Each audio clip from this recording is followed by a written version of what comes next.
Nós estamos aqui na delegacia de São José do Rio Claro, hoje dia 5 de fevereiro, quarta-feira de 2025. Hoje faz 2 anos que nós perdemos, um casal, do agronegócio, da pecuária, da agricultura, o senhor José Borges e a dona Marisélia Borges. Em 5 de fevereiro de 2023, a cidade de São José do Rio Claro e principalmente a delegacia de São José do Rio Claro recebeu uma notícia que um casal tinha desaparecido. Aparentemente, os familiares já anunciaram que poderia ser homicídio, porque foi encontrado a caminhonete Hilux e não foi encontrado o casal. E aí, a partir daí, começou as investigações pelo Dr. Rafael Guerra, nosso delegado aqui da delegacia, da DEPOL, desse município. E agora, nós marcamos uma entrevista, vamos falar com o delegado sobre os passos desse inquérito policial, o caminho que o delegado trilhou, e o que ele tem para falar sobre o desaparecimento nesses 2 anos que inteira hoje, da morte de senhor José Borges e da senhora Marisélia Borges, a esposa do Chumbo. Vamos então entrevistar o delegado no programa do Ivan Marques, aqui no Balança São José. Bom, infelizmente a gente chega já com tamanho prazo, de 2 anos, sem uma solução, sem nem mesmo encontrarmos os corpos e sem termos certeza mínima ali para apontar para alguém que teria sido o autor. Durante esse período todo, nós tivemos alguns suspeitos, nós analisamos algumas possibilidades, Fizemos lá naquela semana buscas, buscas aéreas, buscas terrestres, tudo que estava à disposição do Estado foi feito. A família procurou outras autoridades, foi a Cuiabá, eu fui a Cuiabá, me reuni na Secretaria de Segurança Pública, tivemos o apoio da Regional de Nova Mutum, que disponibilizou agentes de polícia, agentes de inteligência para fazer as análises das informações que a gente teve aqui. Foram feitas algumas representações judiciais, o Poder Judiciário e o Ministério Público de São José do Rio Claro apoiaram as investigações.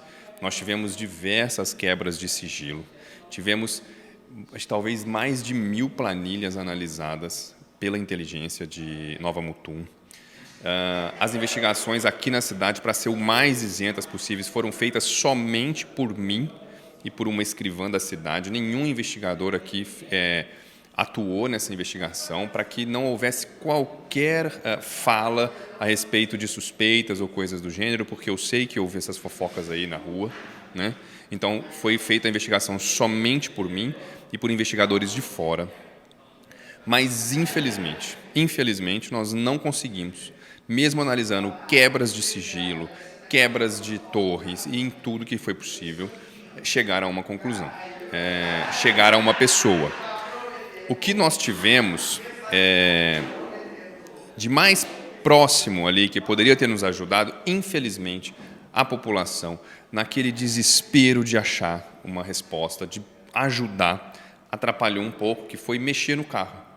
O carro, quando a polícia chegou, o carro já tinha sido tocado dentro, fora, em todas as áreas, pelos populares, por familiares, enfim, e ali poderíamos ter impressões digitais que nos levariam a alguma investigação e às vezes até mesmo autoria, como foi no caso recente aqui em São José, todos vão se lembrar da Simone.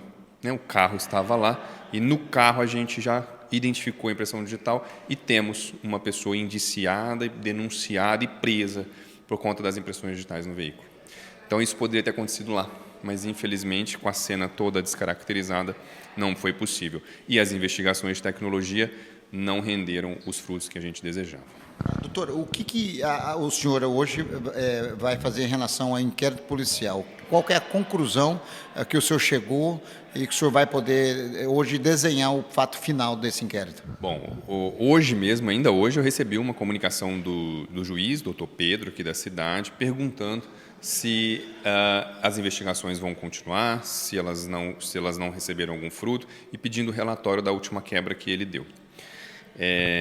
Infelizmente, eu não vejo, neste momento, nenhuma outra ação que possa ser feita. Não consigo aqui imaginar nenhuma outra quebra, não consigo apontar alguma linha de investigação de suspeitos. Nenhuma testemunha veio à delegacia e trouxe uma linha para que a gente pudesse investigar, seja porque ninguém viu de fato, seja porque alguém viu, mas teve medo de vir à delegacia e de colocar ali o nome dela, num depoimento ou coisa do gênero. Então, no momento, eu não vejo mais investigações. Eu provavelmente vou me sentar aqui durante essa semana para recapitular tudo que foi feito e, se não vier ali alguma iluminação diferente na minha mente, eu vou pedir o arquivamento do inquérito, sem prejuízo, claro, a lei permite isso, de que, se surgirem novas informações, o inquérito seja desarquivado para dar sequência nas investigações. Mas, provavelmente, de tudo que eu já vi nesses últimos 2 anos aí em relação a essa investigação, não há mais o que possa ser feito. Então, eu vou sugerir que o Poder Judiciário arquive o inquérito policial até que, se aparecerem novas investigações, a gente retome. Teve um crime no Rio de Janeiro, doutor, que é muito parecido com essas investigações que o senhor, né, durante esse trabalho investigativo, desenhou, né, trabalhou em cima disso, que é o caso da morte da vereadora Marielle, lá do Rio de Janeiro. Houve também um suporte da Polícia Federal. Tá? Os familiares do senhor Chumbo e da dona Marisélia chegaram, acho que, a sugerir ao senhor, ou chegaram a falar com a imprensa, de pedir um suporte para poder te dar uma estrutura maior ao doutor Rafael, para poder buscar mecanismo. Todas as investigações, todas as tecnologias, as estratégias de investigação, e o senhor, que já foi policial rodoviária federal, segue o mesmo caminho, ou o senhor acha que essa ideia, essa busca por mais reforço de investigação pode ajudar o doutor Rafael? Então, ali no caso do Rio de Janeiro, a gente tem a ação do governo federal, porque surgiram pessoas que ocupam cargos federais, né, que aí chamaram a competência federal, né? No âmbito das investigações de crimes como o nosso aqui, que são propriamente da Justiça Estadual e da Polícia Civil investigar, o que dá para a gente fazer é o pedido de apoio dentro da nossa instituição. Isso foi feito.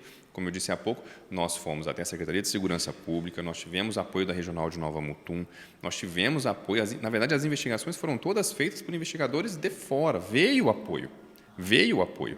Só não da Polícia Federal, porque não é um crime que, nem de longe, nós não conseguimos nem imaginar atribuição federal para essa investigação. Mas veio o apoio da Polícia Civil de outra unidade, além da nossa. Mas, mesmo assim, mesmo a gente usando tecnologias, eu me lembro, lá, logo nos meses seguintes, que eu tive que parar semanas aqui para estudar uma forma de quebra de sigilo que eu nunca tinha feito na minha vida. E aí fui atrás, fizemos, conversamos com empresas de São Paulo para saber como é que funciona, e aí fiz a peça, mandei para o doutor Luiz Felipe, na época ainda era o juiz, aqui na cidade. O doutor Luiz Felipe me chamou lá para ele também entender, porque ele nunca tinha feito, e aí fizemos uma reunião, e ele decretou a quebra de sigilo, foi mandado para a empresa em São Paulo, para a empresa nos entregar os dados, chegaram os dados, só que sem ainda um suspeito. Então, o que a gente podia ter feito em termos de tecnologia, quebras de sigilo, que não violassem, né, de forma tão grande a intimidade das pessoas de São José, porque isso envolve também uma quebra de sigilo que envolve a quebra de intimidade. Eu não posso, por exemplo, chegar para o juiz e falar assim, olha, eu imagino que, com certeza, o assassino estava em São José naquele dia. Isso é óbvio.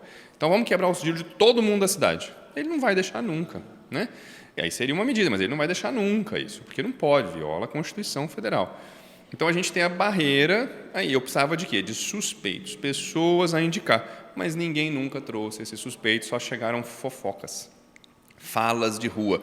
E, para isso, nem eu posso ser irresponsável de, numa fofoca, chega aqui uma fofoca do Adeilson, eu vou lá e quebro o sigilo inteiro da vida do Adeilson, descubro todas as suas intimidades por conta de uma fofoca na rua. Não é razoável que isso aconteça.